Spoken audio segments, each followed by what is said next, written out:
ஸ்ரீ சாயி சச்சரித்திரம் அத்தியாயம் 37 சாவடி ஊர்வலம். இந்த அத்தியாயத்தில் ஹேமத் பந்த் வேதாந்தத்தின் கருத்துக்கள் சிலவற்றை குறிப்பிட்டுவிட்டு சாவடி ஊர்வலத்தை வர்ணிக்கிறார்.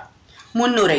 சாயியின் வாழ்க்கை புனிதமானது, அவரது அன்றாட நடைமுறை ஒழுக்கம் புனிதமானது, அவரின் வழிகளும் செயல்களும் விவரிக்க இயலாதவை. சில நேரங்களில் அவர் பிரம்மானந்த பெருநிலையில் இருந்தார், மற்றும் சில சமயங்களில் ஆத்ம ஞானத்துடன் அடக்கமாயிருந்தார். ஏராளமான பல செயல்களை செய்தாலும் சில சமயங்களில் அவைகளில் தொடர்பேதுமின்றி தனித்திருந்தார். முற்றிலும் செயலை அற்றவராக சில சமயம் தோன்றிய போதும் அவர் சோம்பலாகவோ தூக்க மயக்கமாகவோ இருக்கவே இல்லை. தமது சொந்த ஆன்மாவிலேயே கட்டுண்டிருந்தார். அமைதியான நிசப்தமான அசைவற்ற கடலை போல காணப்பட்டாலும் அவர் அளவிட முடியாத ஆழமானவர். எவரே அவரின் சொல்லில் அடங்கா பெருங்குணத்தை விவரிக்க இயலும். அவர் ஆண்களை சகோதரர்களாகவும் பெண்களை சகோதரியாகவும் தாயாராகவும் கருதினார். எல்லோரும் அறிந்துள்ளபடி அவர் பரிபூரண தூய நிரந்தர புனித பிரம்மச்சாரி ஆவார்.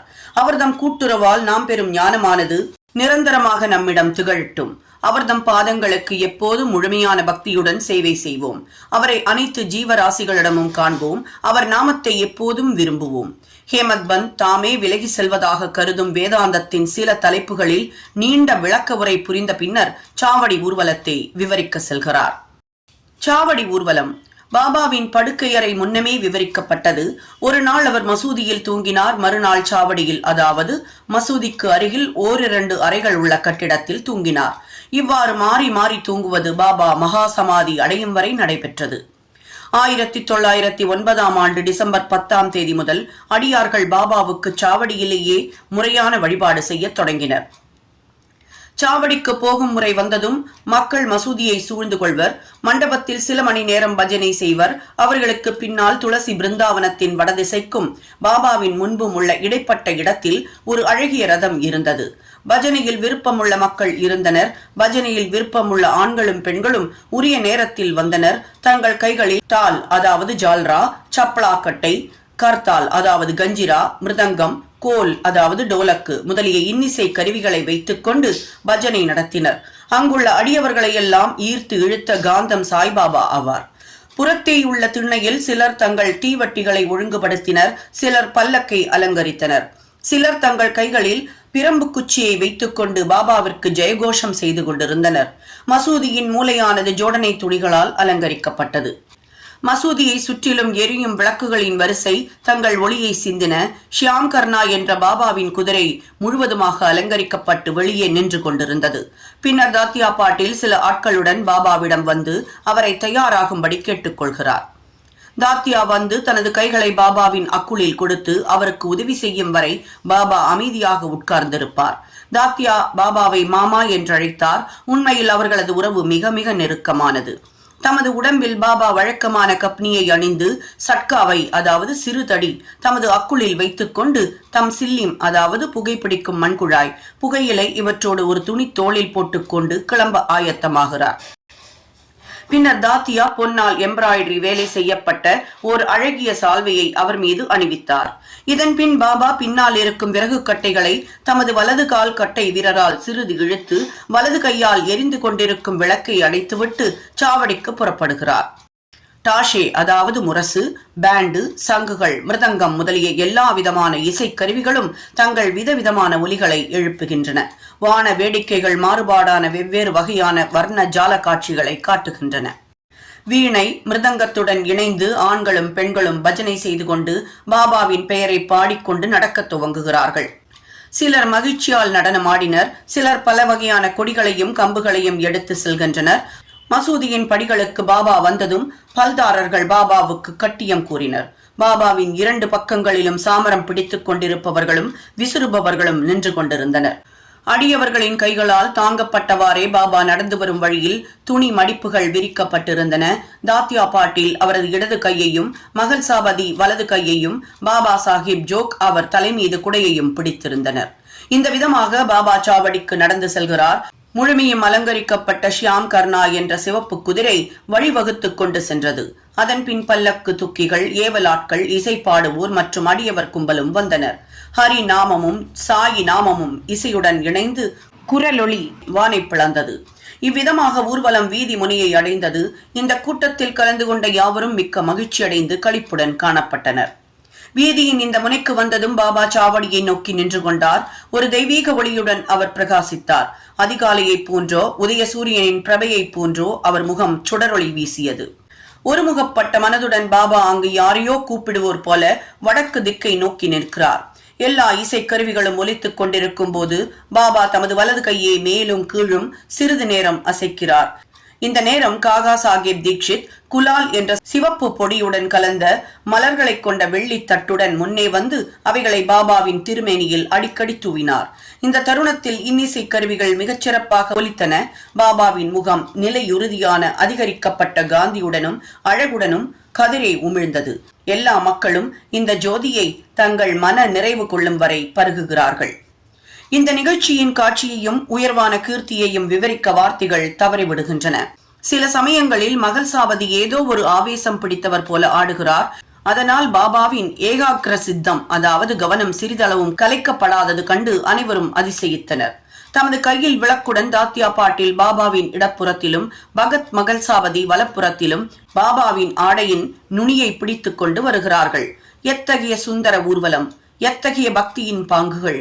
இதை காண ஆண்களும் பெண்களும் ஏழைகளும் பணக்காரர்களும் அங்கு ஒன்றாக திரண்டுள்ளனர். பாபா மிக மெதுவாகவே நடக்கிறார். பக்தர்கள் இரு மருங்கிலும் அன்புடனும் பக்தியுடனும் தொடர்கிறார்கள். அந்த இடத்து வளிமண்டலம் முழுவதும் மகிழ்ச்சி ஊடுருவி பறந்து ஊர்வலம் சாவடியை அடைகிறது. அந்த காட்சியும் அந்த நாட்களும் சென்றுவிட்டன. ஒருவரும் அவைகளை இப்போதோ எதிர்காலத்தோ பார்க்க முடியாது. எனினும் அந்த காட்சியின் தோற்றத்தை நினைவு கூர்ந்தும் மனக்கண் முன் கொணர்ந்தும் நமது உள்ளங்களுக்கு அமைதியையும் திருப்தியையும் வழங்கலாம். சாவடியும் நல்ல வெண்மையான கூரை கண்ணாடிகள், பல்வேறு வித விளக்குகள் இவைகளால் அலங்கரிக்கப்பட்டிருக்கிறது. அதை அடைந்ததும் தாத்தியா முன்னால் சென்று ஒரு ஆசனத்தை விரித்து ஒரு திண்டை வைத்துவிட்டு பாபாவை அங்கு அமரச் செய்து நல்ல கோட்டையும் அணிவிக்கிறார். பின்னர் அடியவர்கள் அவரை பல்வேறு விதங்களில் வழிபடுகின்றனர். இறகுகளுடன் கூடிய கிரீடத்தை அவருக்கு சூட்டுகின்றார்கள். அவர் கழுத்தை சுற்றி பூ மாலைகளையும் அணிவித்து நறுமணம் கமழும் நேர்கோடுகளையும் ஒரு புள்ளியையும், அதாவது வைணவ அடியார்களைப் போன்று இட்டு அவர்கள் அவரை உள்ளம் நிறைவடையும் வண்ணம் நீண்ட நேரம் கூர்ந்து பார்க்கிறார்கள். தலைப்பாகையை அடிக்கடி மாற்றுகின்றனர். தூக்கி எறிந்து விடுவார் என்று பயந்து அவர் தலையிலிருந்து எடுத்து மேலே சிறிது தூக்கி பிடிக்கிறார்கள். அவர்கள் உள்ளங்களை எல்லாம் பாபா அறிகிறார். அடக்க ஒடுக்கமுடனும் தடை செய்யாமலும் அவர்கள் இஷ்டங்களுக்கெல்லாம் பாபா சாதுவாக கீழ்ப்படுகிறார். இந்த அலங்காரங்களுடன் அவர் வியக்கத்தக்க அழகுடன் திகழ்கிறார். நானா சாஹேப் நிபோன்கர் கம்பை சுற்றி செய்யப்பட்டுள்ள அழகான குஞ்சரங்களுடன் கூடிய குடையை மேலே பிடிக்கிறார். பாபு சாஹேப் ஜோக் ஒரு வெள்ளி பாத்திரத்தில் பாபாவின் பாதங்களை கழுவுகிறார். அர்க்கியமும் பூஜையும் உரிய சம்பிரதாயங்களுடன் செய்துவிட்டு அவர் கைகளில் சந்தனம் பூசி தாம்பூலம் அளிக்கிறார். பாபா தமது ஆசனத்தில் அமரும் போது தாத்தியாவும் மற்றவர்களும் நின்று கொண்டிருக்கிறார்கள். அவர் பாதங்களில் வீழ்ந்து பணிகிறார்கள். பாபா வசதியாக திண்டின் மேல் சாய்ந்து அமர்ந்து கொண்டிருக்கும் போது இரு மருங்கும் உள்ள அடியவர்கள் சாமரமும் விசிறியும் வீசுகிறார்கள்.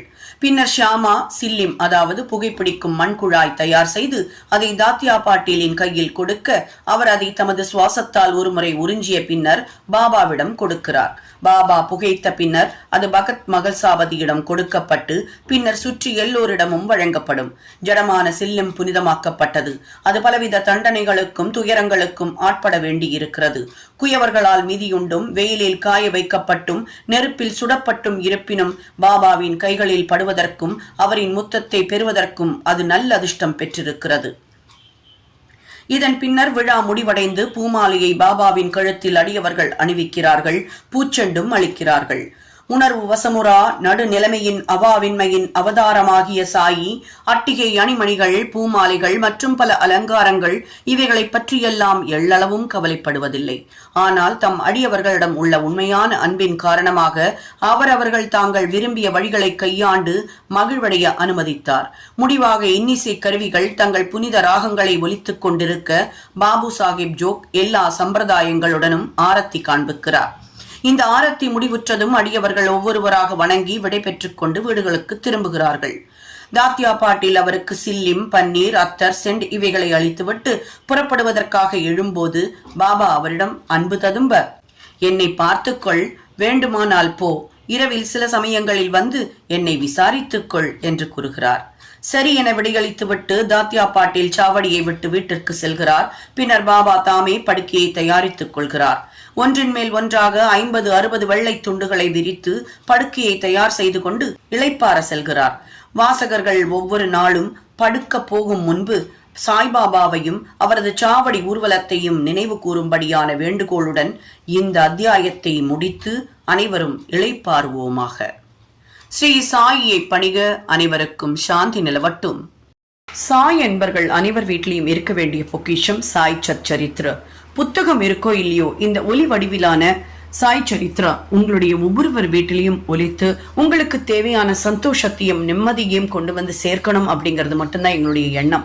கண்டிப்பாக மிகப்பெரிய மாற்றத்தை உண்டு பண்ணக்கூடிய இந்த சாய் சரித்ரா தினமும் ஒரு அத்தியாயத்தை கேட்பவர்களுக்கு கண்டிப்பாக மிகப்பெரிய பலன்கள் காத்திருக்கு.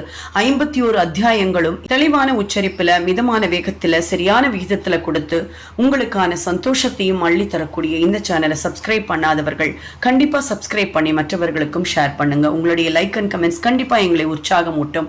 எப்பொழுதும் உங்களுடைய சந்தோஷம் நிலைத்திருக்கட்டும். நன்றி, வணக்கம்.